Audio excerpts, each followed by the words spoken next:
Hello friends, ધમુસ kitchen and blog પર તમારું સ્વાગત છે। આજે આપણે લસણને વર્ષો વર્ષ સાચવી શકાય એવી બિલકુલ ખર્ચ વગરની 3 રીત જોઈશું। બજારમાં નવા લસણની આવક થતાં લસણ સસ્તું થાય છે, જે લસણને આખા વર્ષ ભરી લેવા માટેનો બેસ્ટ સમય હોય છે, કેમ કે ધીરે ધીરે લસણ ખૂબ જ મોંઘું થવા લાગશે। આમ લસણને સ્ટોર કરી લેવાથી પૈસાની પણ બચત થાય છે। તો ચાલો ઝડપથી એ ટિપ્સ અને ટ્રિક્સ જોઈ લઈએ, જેનાથી આપણે લસણને વર્ષો વર્ષ સુધી સાચવી શકીએ। તો સૌથી પહેલાં તો જો તમારે લસણને આવી રીતે ગાંઠિયા સ્વરૂપે ન સાચવવું હોય અને લસણની કળીઓ છૂટી પાડીને સાચવવું હોય તો એની રીત જોઈ લઈએ।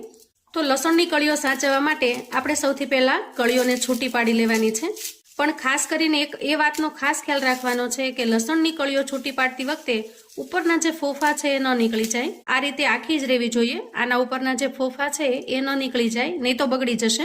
તો આ રીતે જેટલું પણ લસણને આપણે સાચવવું હોય એ લસણની કળીઓને આપણે છૂટી પાડી લેવાની છે। જ્યારે પણ તમે આ રીતે લસણ ખરીદો, અત્યારે નવું લસણ જે આવે છે એ લસણને તમારે 1 કે 2 દિવસ માટે બહાર મૂકી દેવાનું છે, જેથી કરીને જુઓ લસણની અંદર આવી ફૂગ થઈ જાય છે, કાળું પડી જાય છે લસણ।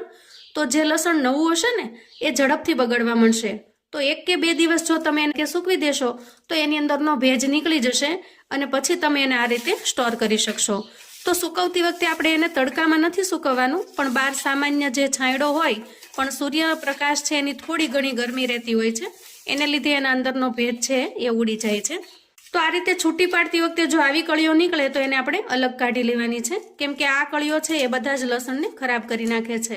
હવે આના અંદરથી આપણે ફોફાને અલગ પાડી અને ખાલી આવી કળીઓ છે એને જુદી કાઢી લેવાની છે। આ રીતે લસણની કળીઓને આપણે એકદમ છૂટી કરી અને ચોખ્ખી કરી લેવાની છે। અને હવે લઈશું આપણે એક ફોઇલ પેપર અને લસણની કળીઓને આપણે એમાં નાખી દઈશું।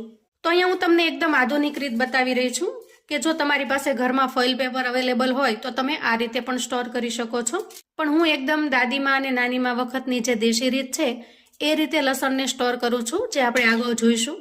તો અહીંયા ફોઇલ પેપર છે એને આપણે આવી રીતે વાળી દેવાનો છે અને અંદર હવા ન રહે બિલકુલ એ રીતે આપણે પ્રેસ કરી દેવાનો છે। તો આ રીતે આપણે ફોલ્ડ કરી લીધું છે અને હવે લસણની કળીઓને આપણે પ્રેસ કરી અને અંદર નાખી દેશું, જેથી કરીને હવાનો બિલકુલ ભાગ અંદર નહીં રહે। અને અહીંયા આ રીતે જો નાનું પડીકું હોય તો તમે એને રબરથી વીંટી શકો છો અથવા કોઈ દોરી પણ બાંધી શકો છો જો વધારે સ્ટોર કર્યું હોય તો। આ રીતે કરવાથી લસણને લાંબા સમય સુધી કશું નહીં થાય। તમે જ્યારે પણ ખોલશો ત્યારે એકદમ ફ્રેશ અને એકદમ તાજી કળીઓ અંદરથી મળશે। તો ચાલો હવે આપણે નેક્સ્ટ ટ્રીક જોઈએ।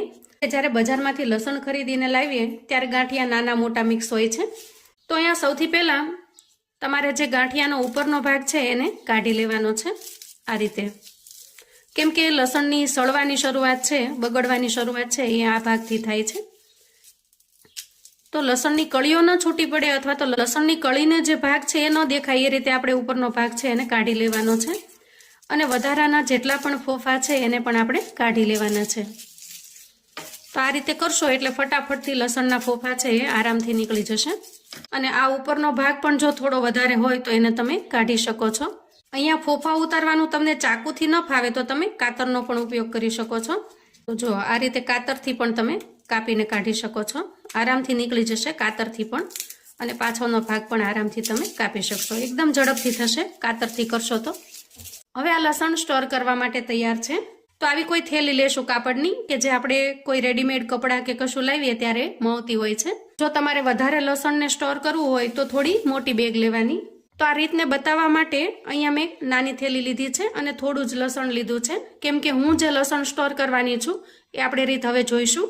આ રીતે કાપડની બેગ હોય એની અંદર લસણની કળીઓ નાખી અને ફોલ્ડ કરી લેવાનું છે અને આના ઉપર કોઈ દોરી કે રબર તમે બાંધી શકો છો।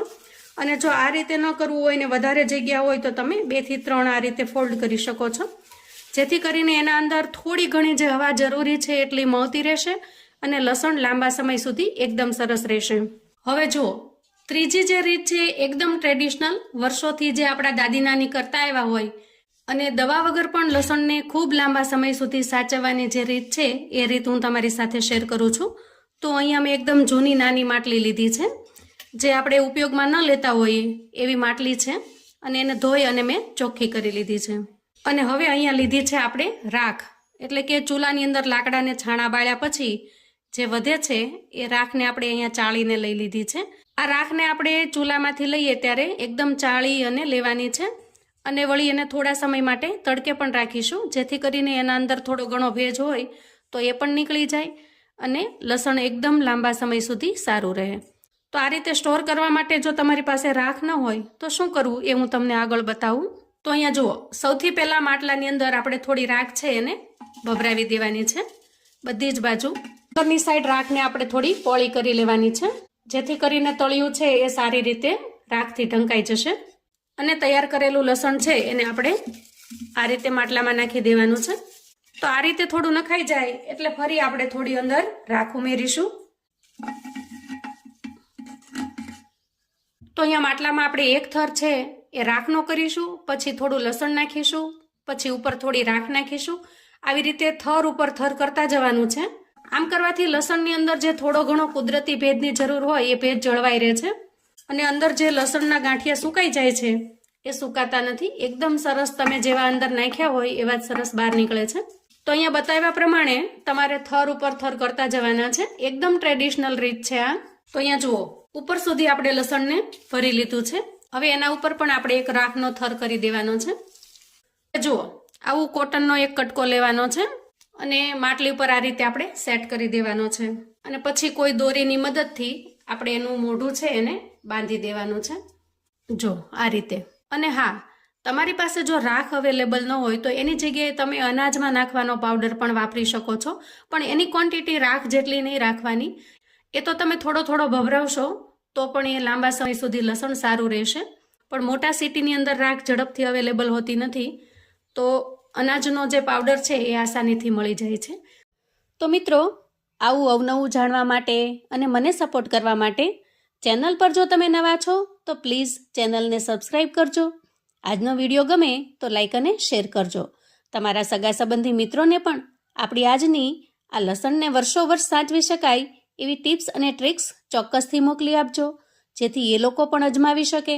કોમેન્ટમાં મને ચોક્કસથી જણાવજો મિત્રો કે આ રીત તમને કેવી લાગી છે. લસણને સાચવવા માટે તમે કઈ રીત યુઝ કરો છો એ પણ ચોક્કસથી જણાવજો. ફરી મળીશું એક નવી ટ્રિક્સ સાથે. ત્યાં સુધી આવજો મિત્રો.